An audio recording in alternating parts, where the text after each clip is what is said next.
Today, there will be no lecture from me, and I'm not sure if you have read all these articles. Two of them were written by myself, and the others are from the others, but pretty much related. They were on renewable energy law, both in Thailand and in some other countries. Yeah, I would like you to look into them, and like last week, reflect what you have learned in the note I provided.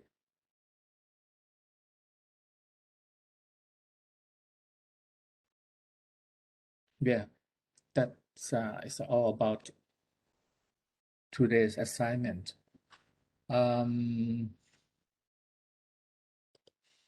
Before I leave you, whoever who already read those materials, maybe you guys have something to say or even some questions. I'm more than happy to discuss them with you. So please.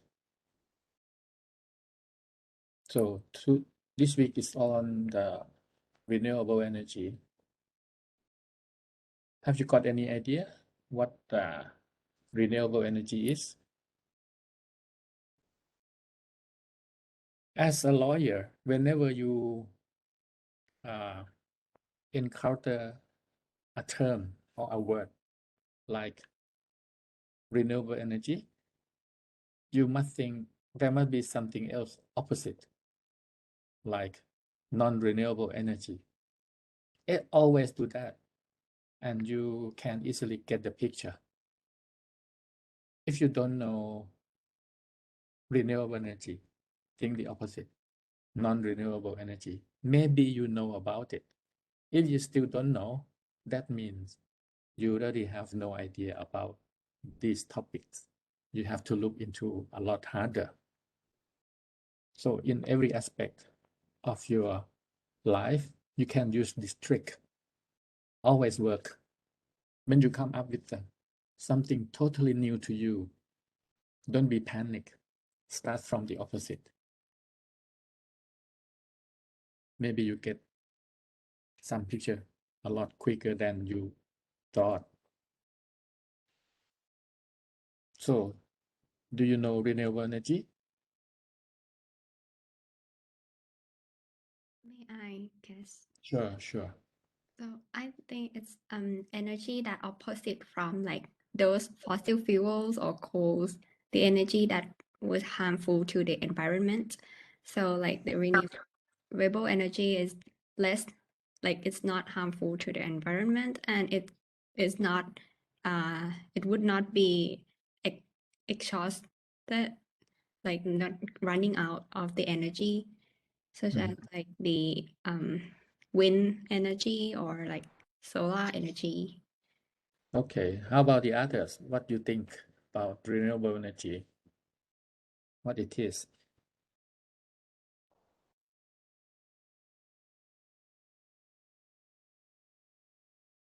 Um, I think of renewable energy as a aspect as a substitute energy when the petroleum runs out.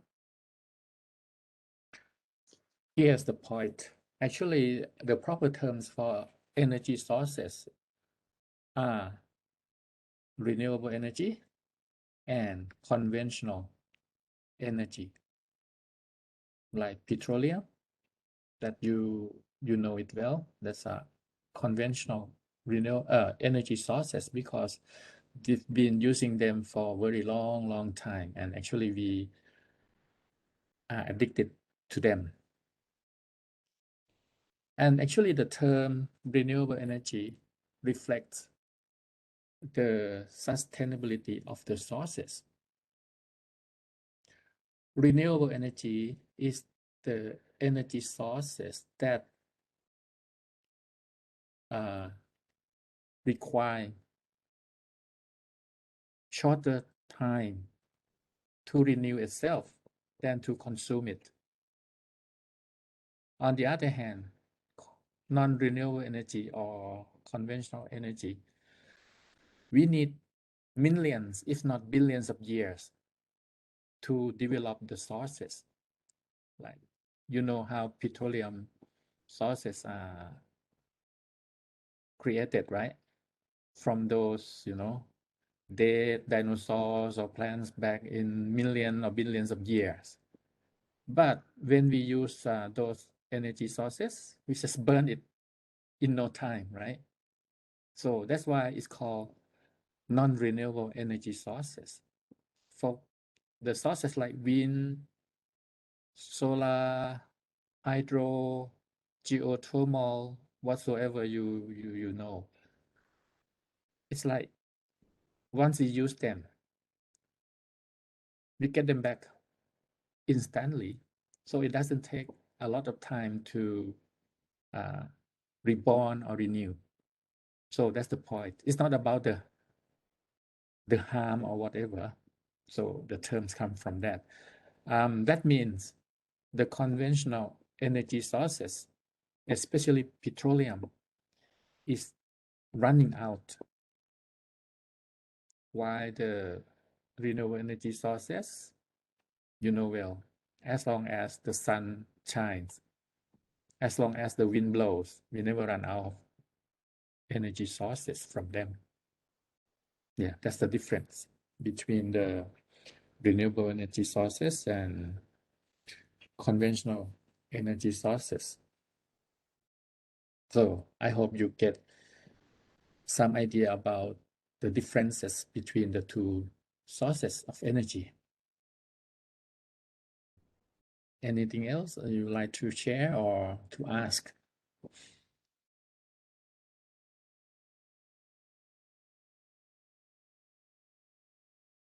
You learned something from the readings, or you haven't read it yet at all?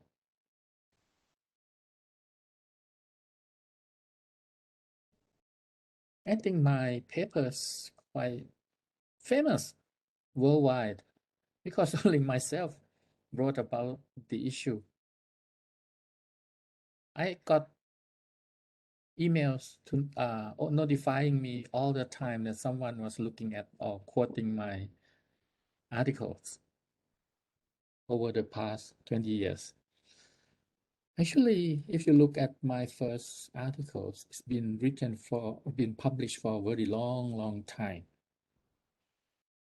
And the second one, someone asked me to write kinda an update to my previous articles. Sadly, they are pretty much the same. Even it's like some, I think more than 15 years apart. What does it mean? Nothing much have changed in Thailand on renewable energy law. I'm not proud of it at all. I almost plagiarized my first article in my second article, but of course I couldn't have done that. So I had to be creative to write the second article in a new way and try to put some updates. Of course, there are some updates in Thailand regarding renewable energy promotion, but so small. So I hope the two articles of mine would tell you something. And I also refer to similar articles from, I think, 2 or 3 other countries, including Malaysia, which is our neighbor. So you can see something from maybe from your comparison or something like that. So that's what I want you to look at. And really, if you have any questions or comments, please feel free to say it or ask me. I'm more than happy to answer or explain. I'm one of the most expert in this field in this country. which is not an expert at all compared to the others. Nothing much happened around here, which is very sad.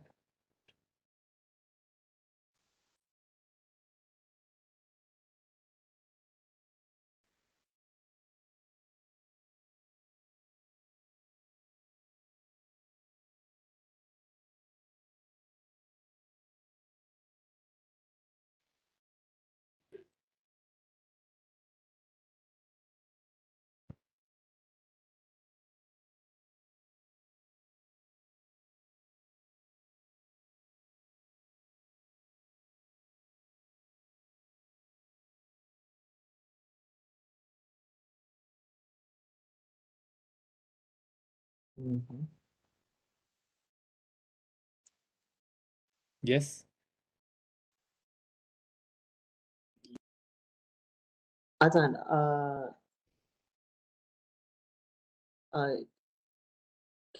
can I ask if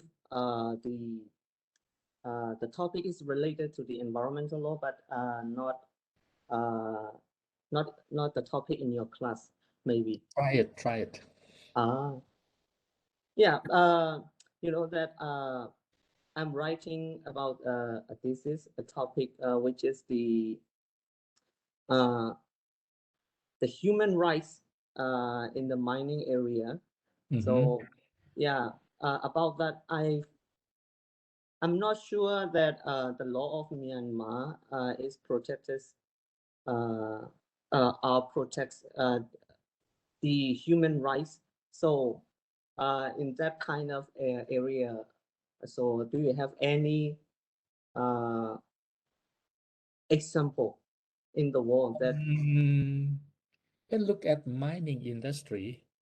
What is the scope of human rights you want to cover?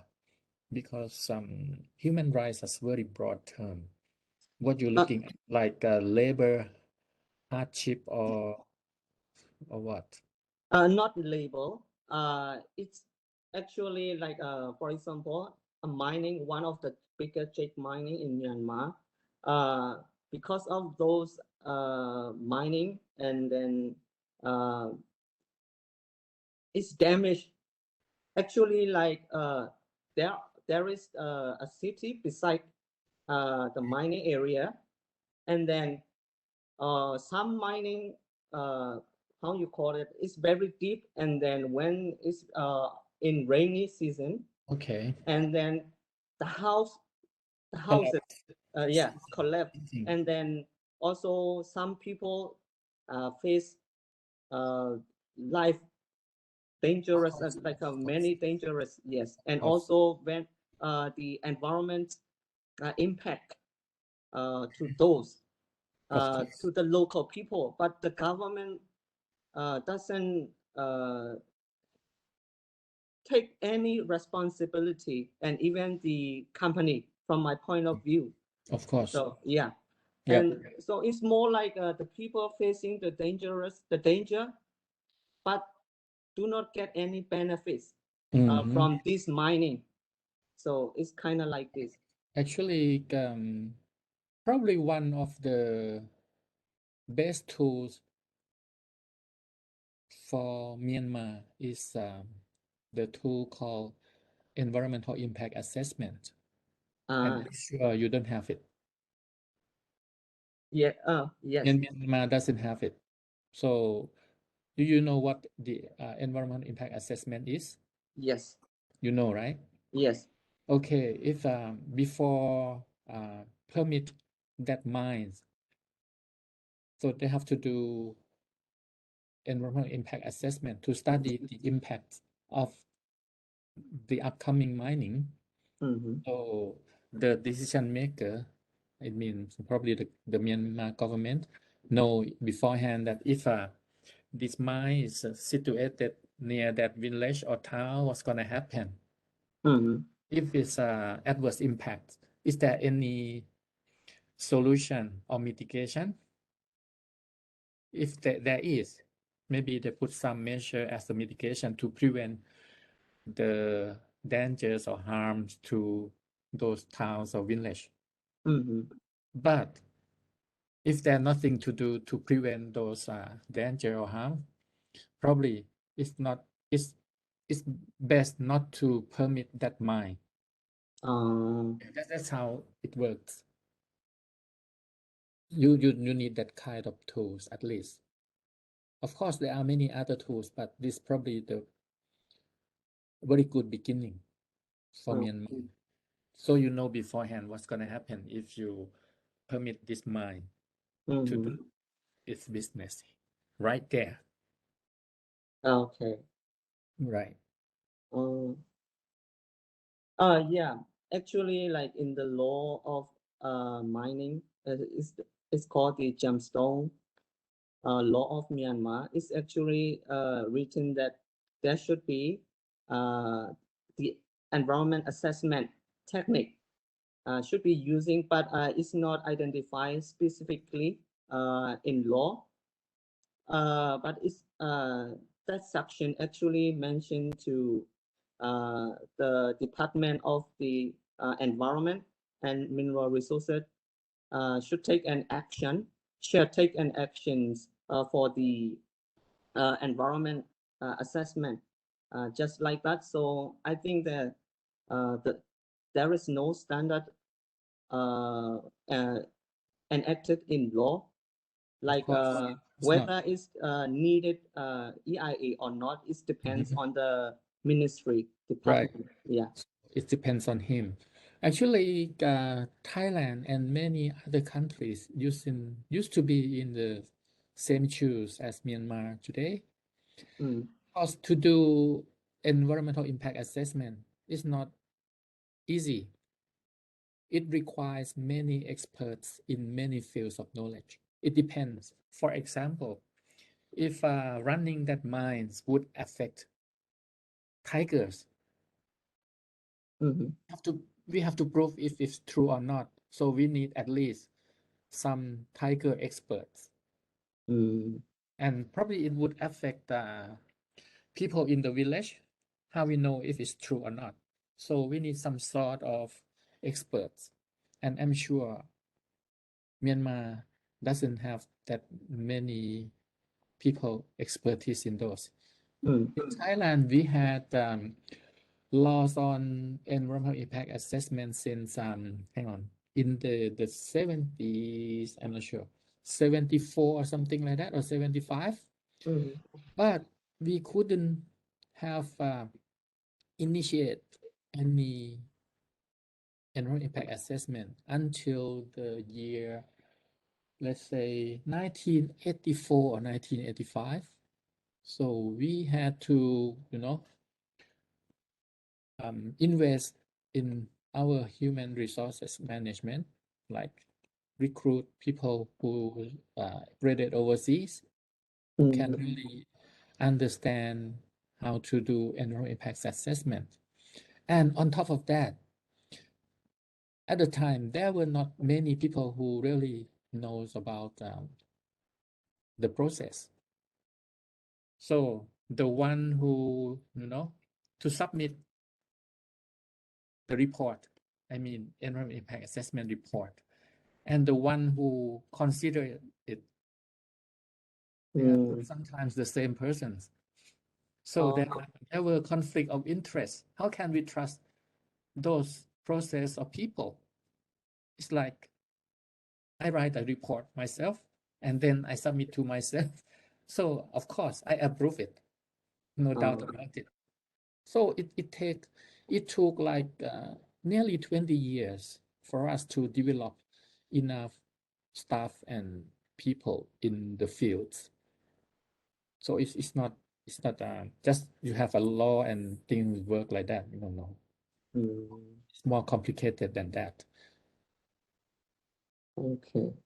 Right. But you need it, really. Actually, you remind me when I was doing my master degrees.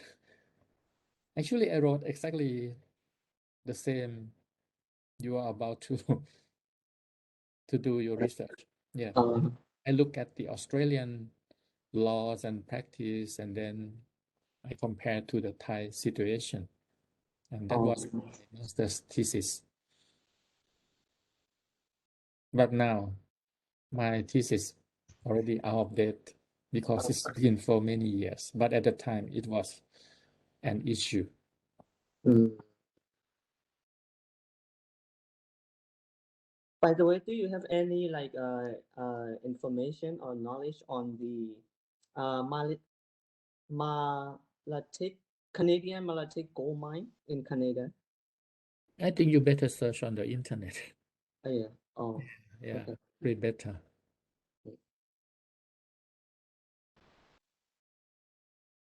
Mm,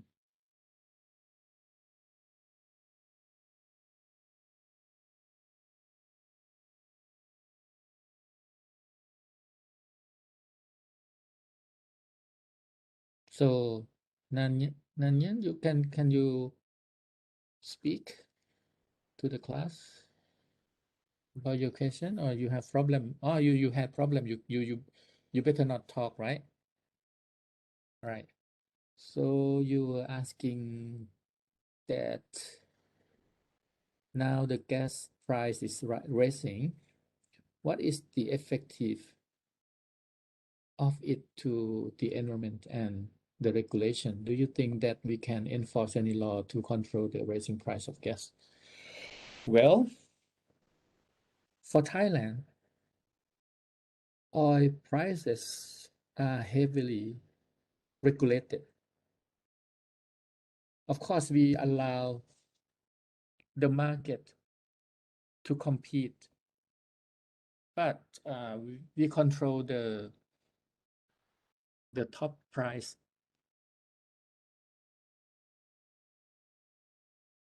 No, sorry. We use another technique to control the price not too high.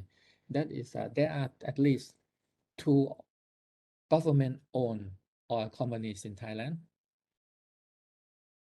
Other companies may sell their products as high as they wish, but these two companies gonna sell at the reasonable prices. So when people see the prices, imagine if it's yourself, where would you go? The other companies, gas stations or the government-owned gas station, of course, you would choose the cheaper one. That's how we control the oil price here. And I think Thailand is not different from most countries in the world. We don't own the oil sources. We import almost all of them. So it depends on the market. If we buy higher price, so everyone has to sell at higher price too. I think nothing much we can do about it. We have the market mechanism to control the prices, but is in reality the oil prices are high everywhere, and the reasons behind that, no matter it's beyond our control, like the war in Europe, if it's true or not, or otherwise just the oil producing company just raise the price freely because they are so powerful. So they would just use Russia and Ukraine as an excuse and raise the price.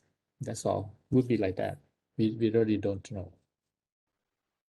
So we purchase those oils and we can't do much about it.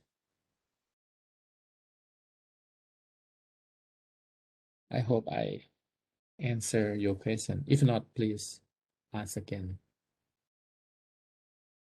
And you also asked if would the oil price would affect the environment?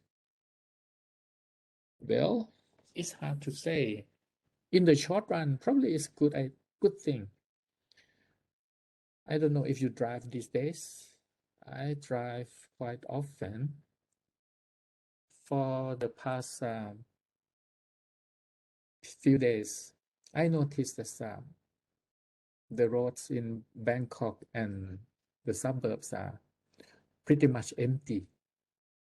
Someone says it's the school's break, but I think maybe because of the oil prices is very high. I noticed that most vehicles on the roads are trucks, but you know the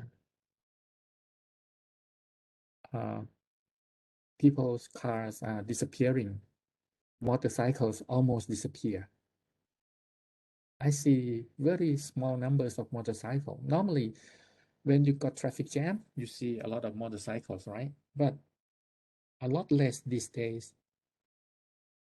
So probably it's about the oil prices. So it will be good for the environment for the time being.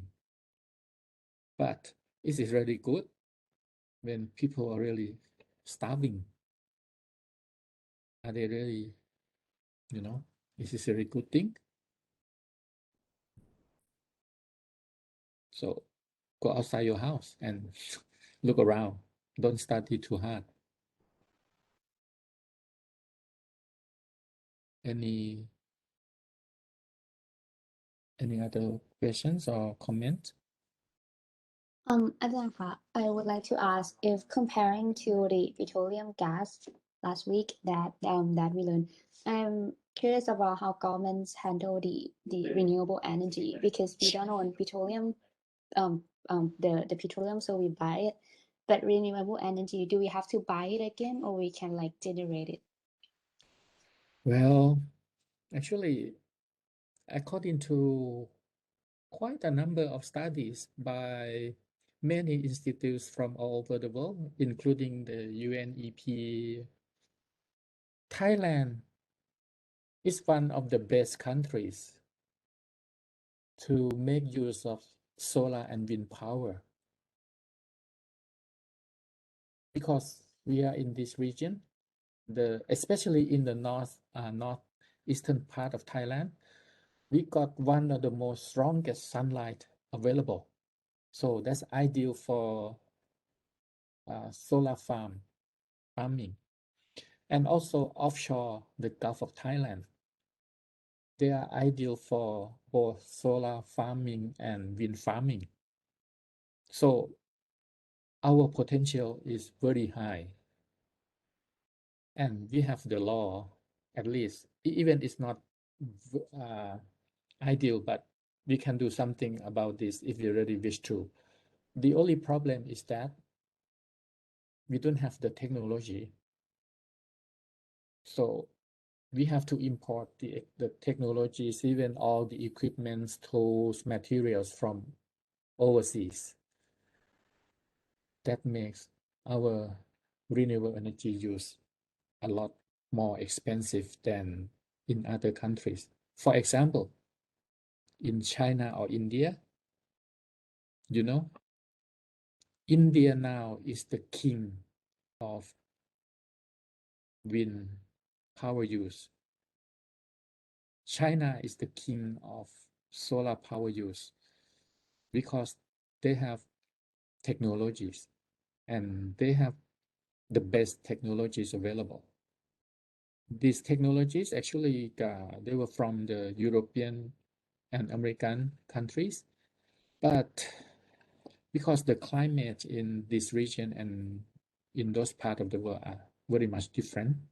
So if we use the Western technology in this region, including Thailand, they are not efficient at all. But because India and China, they have a lot of areas that are similar to us. So they develop very efficient solar cells that suit our situation and at a lot lower prices.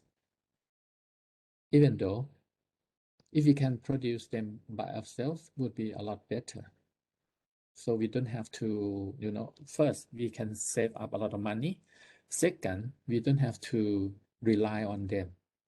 Look at the oil prices, because we have to rely on overseas oil and gas sources. Everything is too expensive. You heard about Sri Lanka situation? Sri Lanka is the country that they don't earn a lot of money, because first, Sri Lanka is very small, and most of their incomes come from small amount of agricultural exports like tea, coffee, or something like that. So they don't have a lot of money. Over the past 2 weeks, Sri Lanka run out of gas supplies because they don't have enough cash to pay for oil and gas imports. I think that's a very good example. Luckily, we are richer than Sri Lanka. But what if, oil prices go up a lot higher? Would we be in the same situation as Sri Lanka? Other countries as well.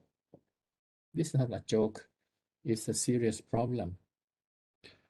Of course, I think most of us would agree that it's the time to change, to make use of renewable energy. But as I mentioned earlier, our use of renewable energy sources still more difficult, more expensive. So we have to do something to rely on ourselves. And the Thai government never ever promote research and developments of anything. We import everything. We behave ourselves like rich people. In fact, we are not that rich. We are pretty poor. If we are rich like the US, that's fine. Even though America has a lot of technologies, right? They are rich, so they make themselves even richer by selling technologies to poor people like us. It's ironic. It sounds funny, but it's so sad. So we have to change, and change a lot. And I think it's not easy, because the mindset of Thai people behave like billionaires all the time.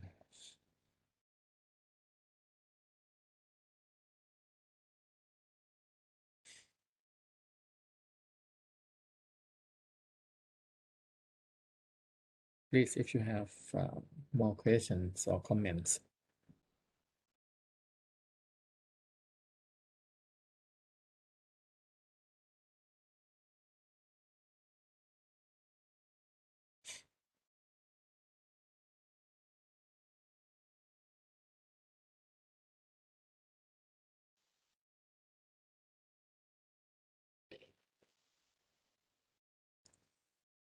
Ajahn, Yes. The topic renewable energy is more like related to the development of the science technology. So as for the government of Thailand, do they have to like change the educational policy first, then the like go to the next step to the renewable energy, or just should go together? Like and it's more like develop in science and technology, and then also together go with the and renewable energy. I see your point. Actually, we are in that sense, we are doing quite well. We produce quite a number of engineers or scientists or technicians on renewable energy technology, but those people have nothing to do much here. Some of them would take positions in some government agencies related to renewable energy promotion. But most of them, especially the good ones, would go overseas to find better jobs. And that's the case. So we produce these technicians for other countries because they have nothing much to do here. Not only in the renewable energy technology fields, in many other scientific fields, it happens the same. Like we produce some good atomic scientists. Most of them are working overseas. Maybe one or two of them still in Thailand and just teach at the university. So just a waste, you know. We produce these people for other countries for free. Actually, these people, I met many of them, they are not proud of themselves working overseas. They really wish to do something for the country, but you know, they couldn't do anything. So they better go overseas. Even in IT, many Thai experts or specialists are working overseas a lot, and some of them are quite famous. Nothing much to do here. So for Myanmar, of course, you have to develop your human resources first in many fields. Okay, I tell you something. Over the past 10 years, I work with the Asian Development Bank to develop ideal environmental syllabus for the world with many experts from all over the world. I personally suggested the Asian Development Bank to look into Myanmar, Laos, Cambodia situation especially, and they listen to me. I think when I went, actually I traveled to these countries, even Vietnam, to help them develop the laws and the syllabus. I went to Myanmar probably 3 or 4 years ago, and I got some professor friends there. Now she's flee the country to somewhere. At the time, the very good thing happened in Myanmar is that the government at the time, not this one, the previous one, issue a regulation require all law students in every universities in Myanmar to take environmental law subject as compulsory. So it's the beginning. And they are moving further to require other students in other faculties to do the same. So everyone who graduated from university in Myanmar have some basic knowledge about the environmental law. Even the Chinese government follow suit. After Myanmar, a professor friend in China told us, now the Chinese government is very serious about this and require all university students to take at least one environmental law course as a compulsory. I heard it's happening in Cambodia soon and Laos too. And they are doing this in some Indian universities as well. So actually, I am very proud of myself for doing this. Before my retirement, I think this is, yeah. I have nothing to be sorry. Sadly, you have a new government, so I don't know. Even my friends disappear.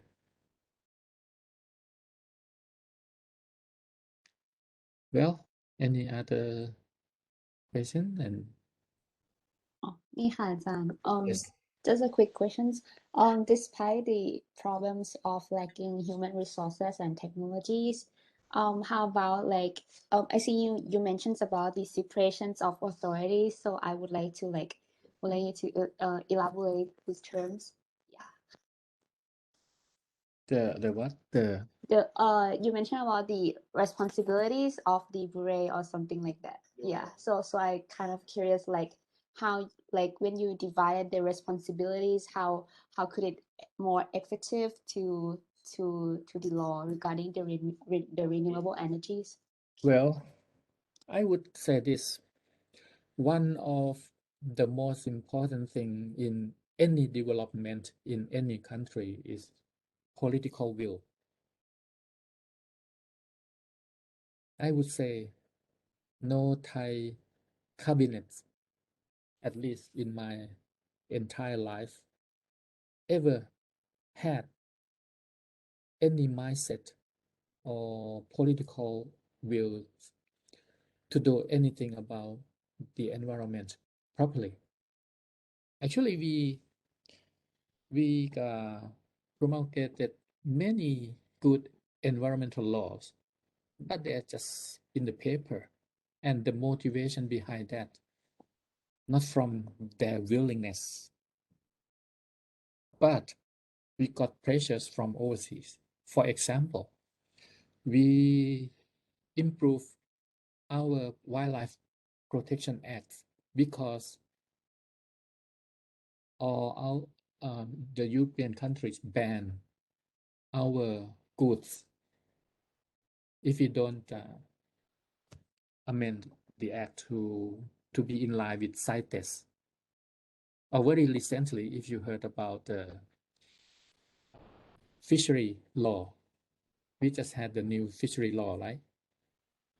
We had to do it overnight. We did the amendment overnight. We didn't use the parliament.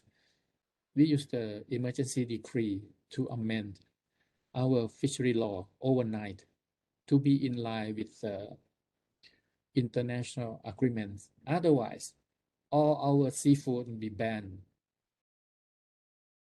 Yeah, that's what happened to our governments. Not only this one, all governments I know, they're all the same. We had the environmental protection law back in the 70s because it was the trend at the time. So we had to have one as well.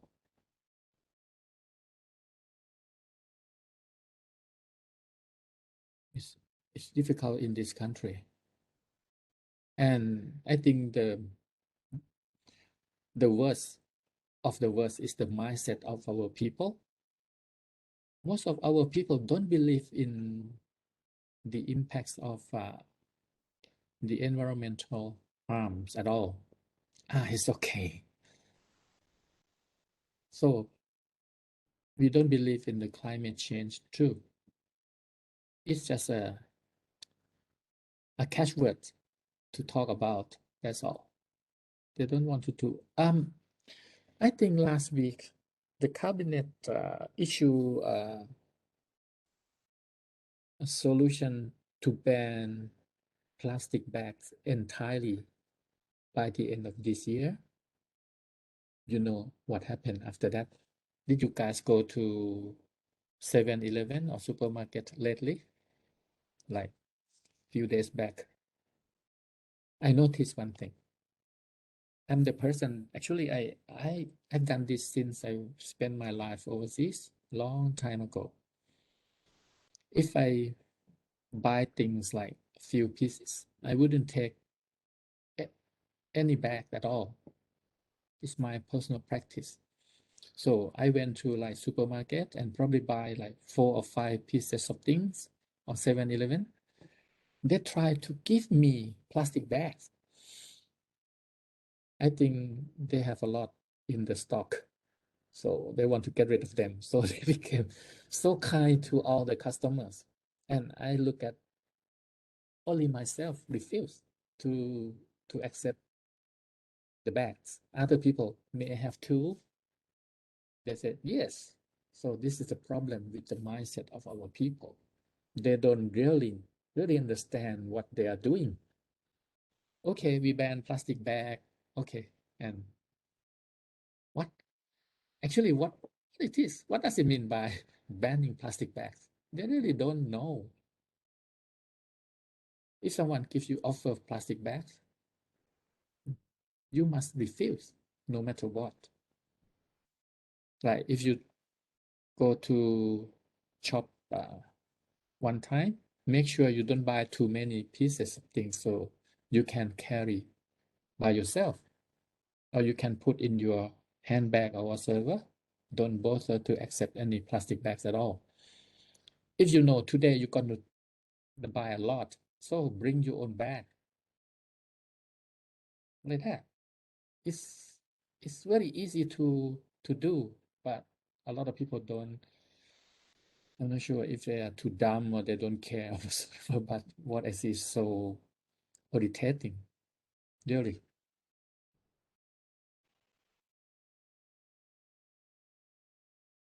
So this is the problem of this country. So next time I hope you look around, look at people's behavior and think about it.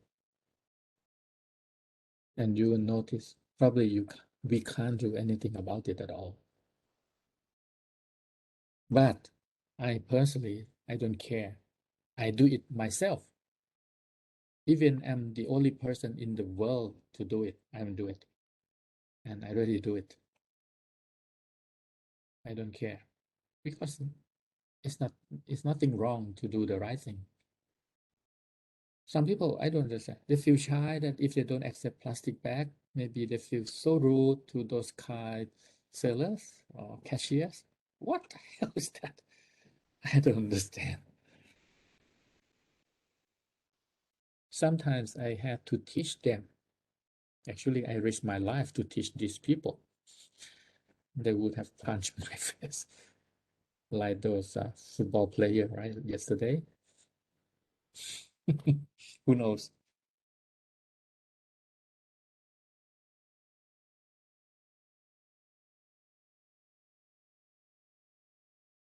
Even when you purchase things, it's your choices. Most of us would use, if we have to buy a car, would be a small car, right? Sedan car or something like that. If you understand and you are not selfish, you buy gasoline cars. Because for small cars, gasoline engine is more environmentally friendly. If you choose to buy diesel cars, I'm not sure it's because you don't know about it or you are selfish, because diesel fuels been subsidized a lot, so they are a lot cheaper than petrol, right? But behind the scene, you're destroying our country, our planet, because small diesel engines produce a lot more air pollution, a lot more greenhouse gases. Diesel engine is suitable for big trucks or big machines, not small cars. It's not efficient. On the other hand, if you buy big trucks or big machines, don't buy petrol ones, buy diesel ones. It's efficient. So in our life, we have to know all about this. Of course, none of us study engineering or something like that. Even our engineers don't know about it. But as a human being, as a decent citizen of a country, of a community, we have to know all this. So, I mean, if we behave even only yourself in the entire world, there's some impacts. Think about it.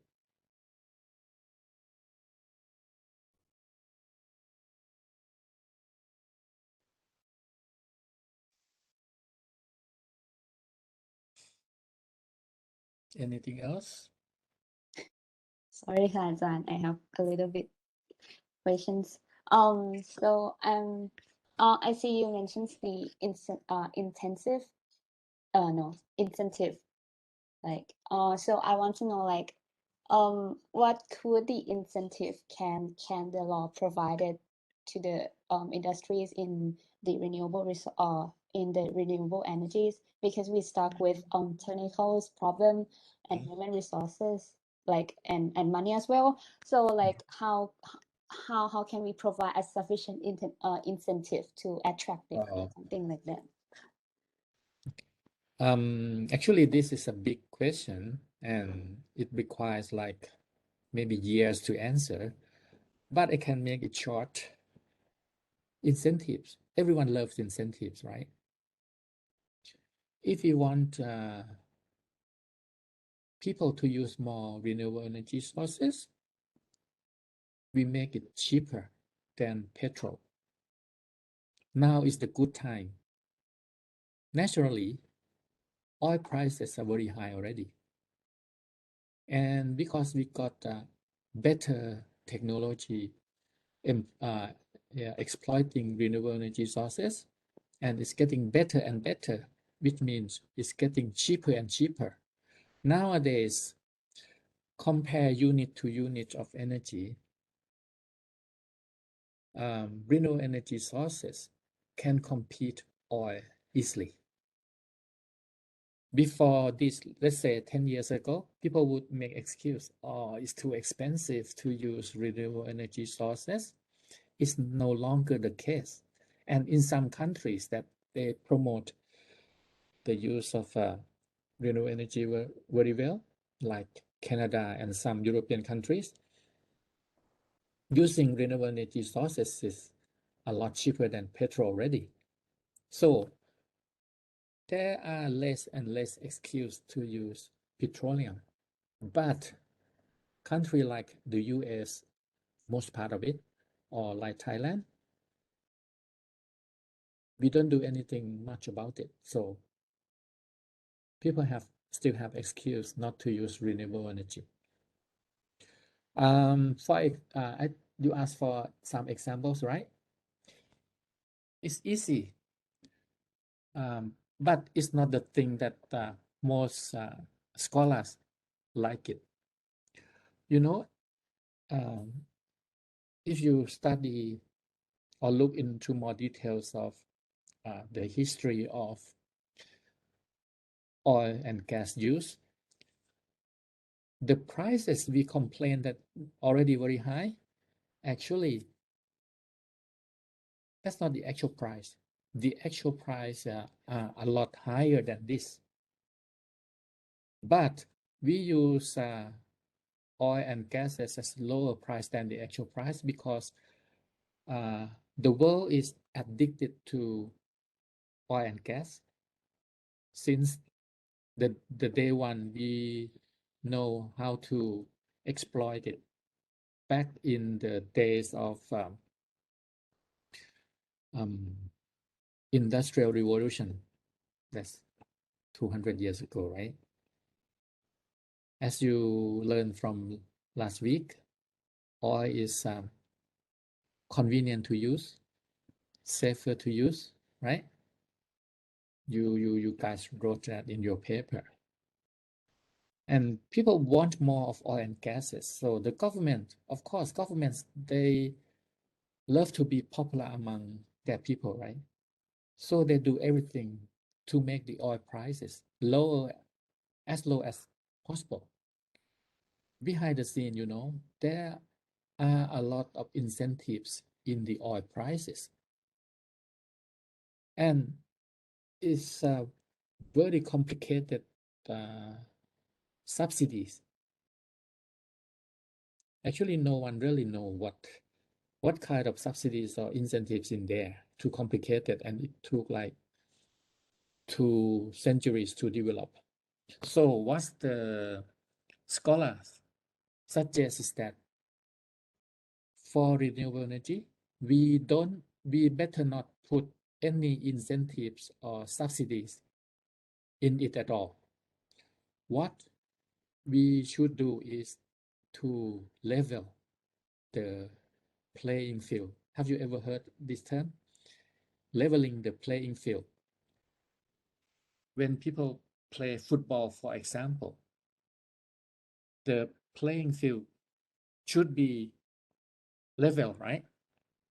Otherwise, one team would have advantages over the others. In this case as well, the scholar suggests that let the renewable energy sources compete conventional energy in the level playing field. That is to remove all the subsidies, incentives in the oil prices and leave it. One day, when the competition happens in the level playing field, the renewable energy sources win. That's all they ask. They don't want to have more subsidies or incentives to make things complicated like it happened to the oil and gas in the history. They don't want that. And most scholars agree with this. So whatever any government used to put in the oil price to make it lower than the actual price, just remove it, get rid of it. That's all. No need to help the renewable energy side at all.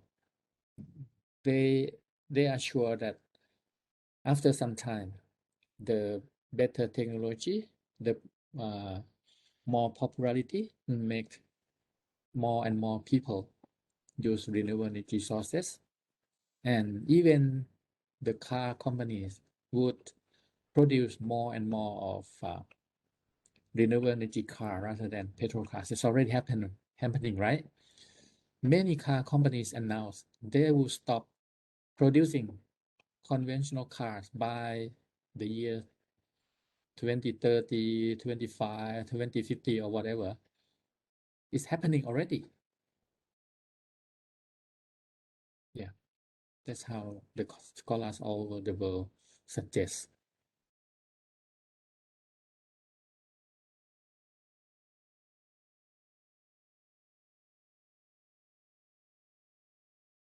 Actually, if we talk about this like 15 or 20 years ago,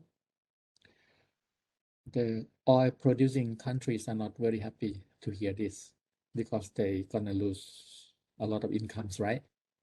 Nowadays, they change.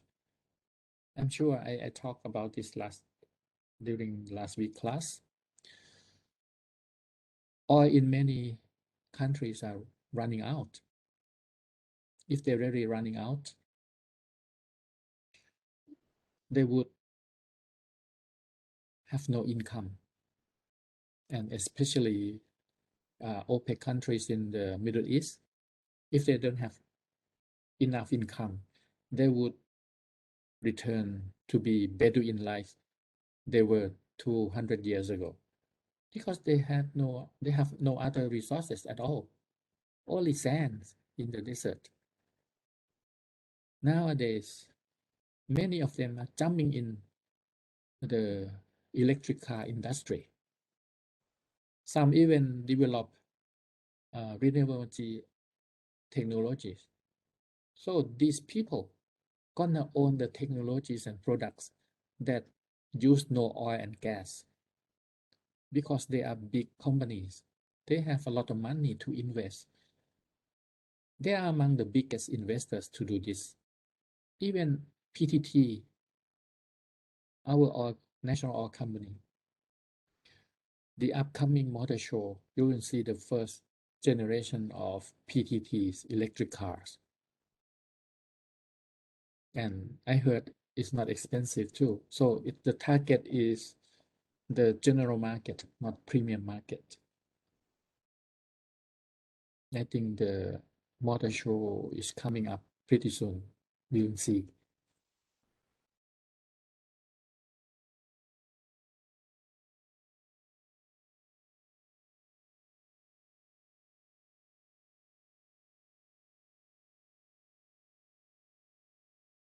Thank you for your answer ค่ะอาจารย์ It's very clear ค่ะ Welcome.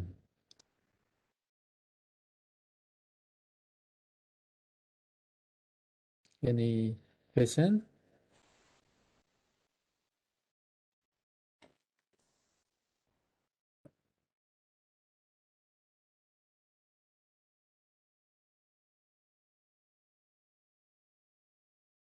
If not, I will leave you guys to work.